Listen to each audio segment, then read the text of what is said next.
بسم اللہ الرحمن الرحیم، الحمدللہ والصلاۃ والسلام علی رسول اللہ۔ دیکھیں، وراثت کے بارے میں ہم دیکھ رہے ہیں۔ آج ہم دیکھیں گے ترکہ۔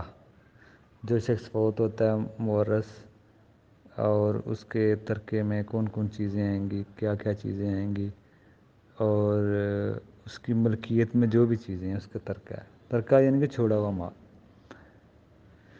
جو بھی چیز ہے جو اس کی ملکیت میں ہے، بجائے وہ کہ جو وقف کر دی ہو، وہ ترکے میں نہیں آتی۔ جیسے کوئی مدارس میں یا کسی ایسے ادارے میں اپنی کوئی زمین وقف کر دی ہے تو وہ ترکے میں نہیں آئے گی، وقف کی ہوئی چیز۔ باقی اس کے جو ملکیت میں اسی کی ترکے میں آئیں گی۔ جیسے زمین ہے، گھر ہے، پلاٹ ہے، دکان، کیش، چھوٹی موٹی چیزیں، سب اس کے ترکے میں داخل ہوں گے۔ جیسے موبائل ہے، گھڑی ہے، جانور ہیں، کپڑے، جوتے، گھڑی، سب اس کی وراثت میں داخل ہوں گے۔ ٹھیک ہے نا۔ ہر وہ حق جو انکم کا ذریعہ تھا، جیسے کوئی کرایہ آ رہا ہے تو وہ بھی اس کے ترکے میں ہی شمار کیا جائے گا۔ جیسے کوئی چیز کی انکم آ رہی ہے، وہ تقسیم یعنی کہ تقسیم کیے بغیر ہی اگر کوئی رکھ دے تو یہ نہیں ہے، وہ بھی اس کی بھی تقسیم ہوتی ہے۔ کوئی بھی چیز ہے، کرایہ آ رہا ہے یا کوئی بھی ایسی چیز ہے جس سے کرایہ آ رہا ہے، وہ بھی اس کے حصے اس کے بھی ہوں گے۔ اگر کرایہ آ رہا ہے تو کرایہ آپس میں بانٹ لیں۔ جب اس چیز کو بانٹنا چاہیں گے تو اس میں بھی سب کا حصہ ہوگا۔ جیسے فیکٹری ہے، تو جب تک آپ تقسیم نہیں کرتے تو کوئی فیکٹری ہے، اس کا کرایہ آ رہا ہے مرنے والے کی، وہ ملکیت میں اس نے چھوڑی ہے، سب وارث آپس میں کرایہ لے رہے ہیں، انکم آپس میں وہ بانٹ رہے ہیں، تو ٹھیک ہے۔ تو یہ اس میں اصول ہے۔ تو ہر وہ چیز چھوٹی موٹی، یہ نہیں بعض لوگ دیکھا گیا ہے کہ وہ کچھ چیزوں میں حصے دے دیتے ہیں، خاص کر عورتوں کو، بہنوں کو، بیٹیوں کو، کچھ چیزوں میں نہیں دیتے۔ جیسے زمین میں دے دیے، گھر میں کا کوئی حساب ہی نہیں۔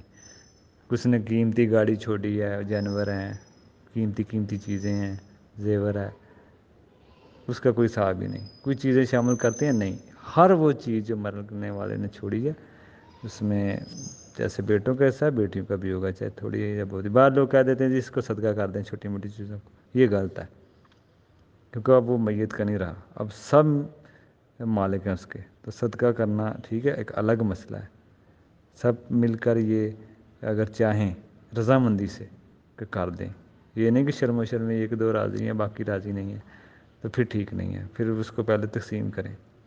تو شرمی بعض لوگ کہہ دیتے ہیں، ایک دو نے کہہ دیا کر دیں، تو دوسرے بھی کہتے ہیں اگر ہم منع کریں گے تو ہمیں برا جانیں گے، تو اس لیے وہ بھی کہہ دیتے ہیں چلیں کر دیں۔ نہیں، سب راضی ہوں تو آپ دے بھی سکتے ہیں، باقی پتہ ہو سب راضی ہیں تو، لیکن بہتر یہ ہے کہ پھر آپ آپس میں بانٹ لیں پہلے، بعد میں کر دیں صدقہ جہاں بھی کرنا ہے۔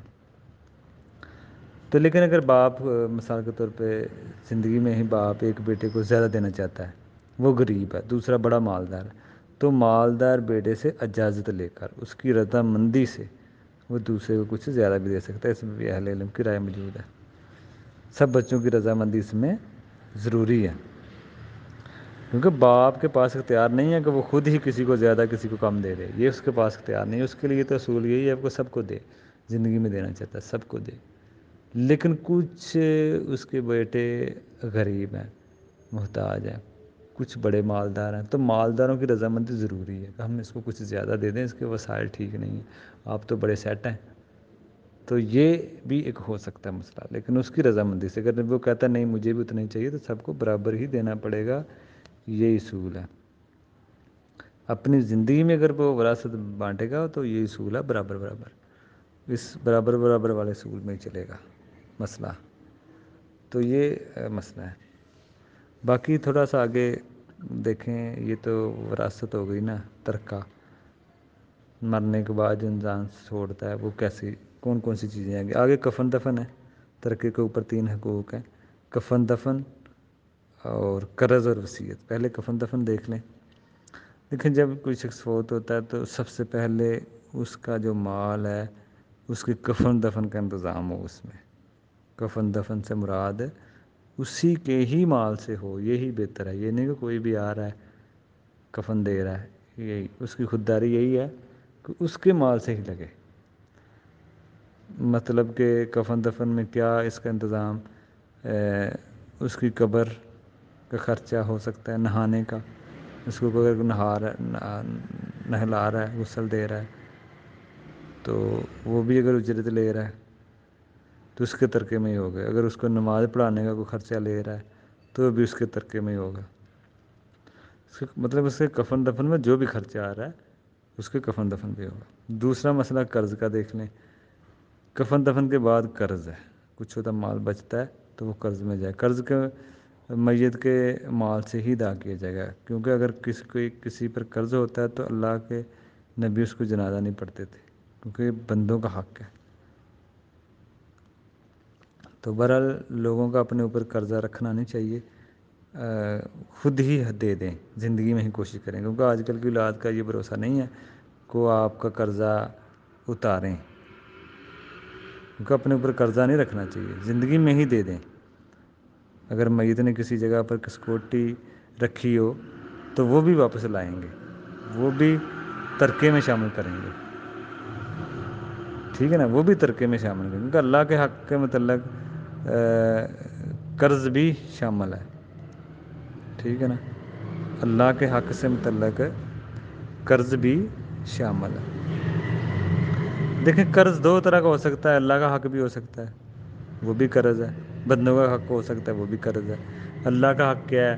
کسی کا نظر ہے پوری نہیں کی، کفارہ روزوں کا، ٹھیک ہے نا، نہیں دیا، فدیہ نہیں دیا، کوئی کفارہ ہے فدیہ روزوں کا، زکوٰۃ ہے مال کی نہیں نکلی وہ نکالیں، یہ اللہ کا قرض ہے. اللہ جیسے بندوں کو قرض کا مسئلہ ہے، یہ اللہ کا قرض بھی زیادہ حق رکھتا ہے بندوں کے قرض سے، تو وہ بھی اتارنا چاہیے. بعض تو کہتے ہیں نہیں بندوں کا ہی دیں، اختلافی مسئلہ ہے، لیکن اللہ کا قرض بھی دیں اور بندوں کا بھی دیں.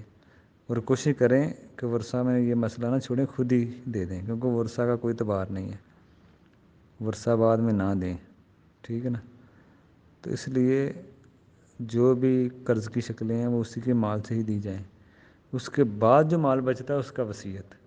تو وصیت میں تھوڑا سا ہم کچھ چیزیں آگے دیکھیں گے کہ وہ وصیت کے مسئلے میں یعنی کہ کیا کیا چیزیں ہو سکتی ہیں، اور اس کے ارکان اور اسباب اور منع وراثت، کچھ چند چیزیں ہم آگے تفصیل سے دیکھیں. تو قرض کے بارے میں ہم دیکھا، کفن دفن میں آخر میں دیکھا قرض بندوں کا بھی ہوتا ہے اور اللہ کا بھی ہوتا ہے. اللہ کا قرض یہی ہے زکوٰۃ نہیں دی، کفارہ ہے، فدیہ، نظر پوری نہیں کی، وہ اسی کے مال سے کی جائے یا وارث کریں. بندوں کا قرض ہے تو وہ بھی وارثوں کا کام ہے کہ وہ بندوں کا قرض پہلے دیں، ان کے لیے ضروری ہے. جیسے کسی نے 10 لاکھ چھوڑا اور 10 لاکھ کی قرض ہے تو وہ سارا قرض میں جائے گا. وارثوں کے لیے کچھ بچا تو تقسیم ہوگا، نہیں بچا تو کچھ نہیں تقسیم ہوگا.